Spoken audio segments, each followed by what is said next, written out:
Voilà. Alors, on va commencer sur l'asphyxie perpertale. On prend l'asphyxie. Perpertale. Voilà, les encadrements pour le test de ces nombres.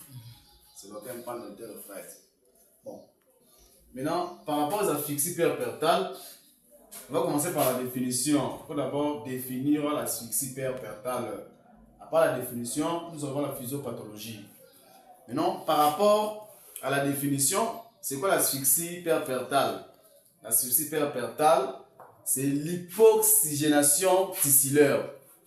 Il y a l'hypoxygénation tissulaire, dit par un défaut d'échange entre la mère et le fœtus, responsable de l'acidose métabolique. C'est ça qu'on appelle l'asphyxie perpertale. Donc, c'est l'hypoxygénation tissulaire, dit par un défaut d'échange de la mère et le fœtus, dit défaut des échanges, voilà, ainsi de suite. Maintenant, à part ça, à part la physiopathologie, nous avons les étiologies. Nous avons les étiologies de l'asphyxie perpertale. Maintenant, parmi les étiologies de l'asphyxie perpertale, nous avons trois causes. Première cause, nous avons des causes maternelles, il y a des causes fétales, et puis enfin, nous avons des causes annexielles. Voilà. Donc, si on pose la question, quelles sont les causes de l'asphyxie perpertale? Nous avons des causes materno-féto-annexielles. Maintenant, quelles sont les pathologies maternelles? Voilà. Maintenant, parmi les pathologies maternelles, en cas de toxémie gravidique, par exemple. Voilà l'exemple. En cas de toxémie gravidique, voilà. Maintenant, on sait bien que dans les toxémies gravidiques, ici, il y a défaut d'invasion trophoblastique. Voilà. Ces défauts d'invasion trophoblastique, voilà, c'est qu'à la base de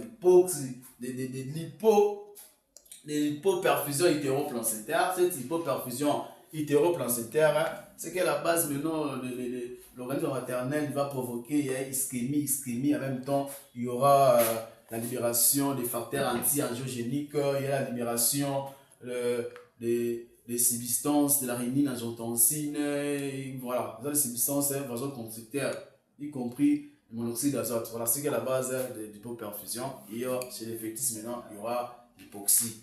Maintenant, à part toxémie gravidique, nous avons, en cas d'anémie, par exemple, anémie et grossesse. Voilà l'anémie et grossesse. Voilà l'étiologie. Première étiologie, c'est une toxémie gravidique. Deuxième étiologie, l'anémie et grossesse. Maintenant, troisième étiologie, en cas de cardiopathie. Voilà.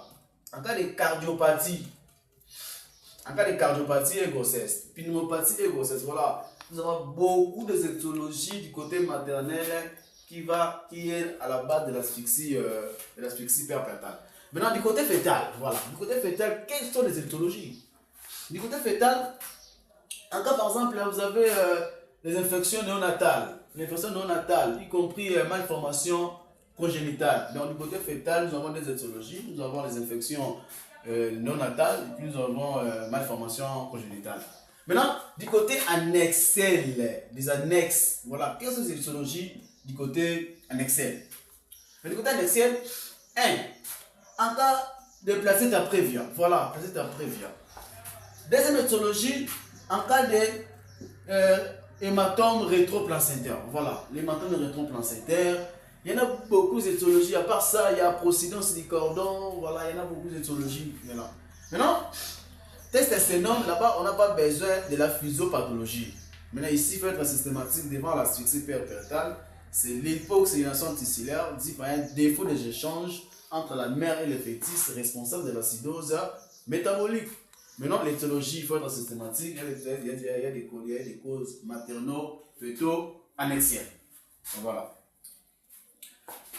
Je ne sais pas si vous avez des questions concernant l'asphyxie perpertale, la définition ou bien les étiologies. Maintenant, à part ça, la physiopathie. Testosténome, là-bas, on n'a pas besoin de la physiopathologie. Voilà, on n'a pas besoin de la physiopathologie. On n'a pas besoin de la physiopathologie. Maintenant, à part ça, il y a complications. Complications de l'asphyxie perpertale.